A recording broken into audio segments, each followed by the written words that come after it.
এটা কি বলে তো, মাছের ডিম। তো মাছের ডিমটাকে এনে ধুয়ে আমি এরকম অমলেটের মতন করে ভেজে নিলাম। আমরা এটাও জানি যে মাছের ডিম দিয়েও কিন্তু অনেক রকম রেসিপি করা যায়, তবে আমি আজকের কি রেসিপি করব সেটাই দেখো। আলু, পেঁয়াজ, লঙ্কা, আদা আর উচ্ছে কেটে নিলাম। ডিমটা ভাজা হয়ে গেলে ওই কড়াইতে জিরে দিয়ে পেঁয়াজ দিয়ে দিলাম। পেঁয়াজটা একটু ভেজে নিলাম, তার উপরে আদা দিয়ে দিলাম, তার উপরে আদাটা একটু নেড়ে চেড়ে ভেজে নিলাম।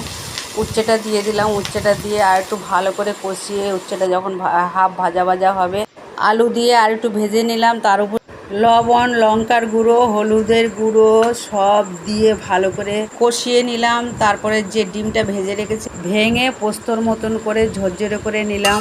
এবার ওই কষানো সবজির মধ্যে ঝরঝরে ডিমটাকে দিয়ে আর একটু উল্টিয়ে পাল্টিয়ে কষিয়ে নেব। তার মধ্যে আর একটু জিরের গুঁড়ো দিয়ে দিলাম। যা কষানো আমার হয়ে গেছে। এবার পরিমাণ মতো জল দেবো, যাতে সেদ্ধ হয়ে গিয়ে গায়ে মাখা মাখা চচ্চড়ি হয়। জলটা দিয়ে এবার নাড়াচাড়া দিয়ে একটু ঢাকা দিয়ে লো আঁচে রেখে দেবো। দেখো, তিতো হলেও হয়ে গেল আমার লোভনীয় উচ্ছে ডিমের চচ্চড়ি। তবে কে কে পছন্দ করো অবশ্যই কমেন্ট করবে। সবাই ভালো থেকো, টাটা।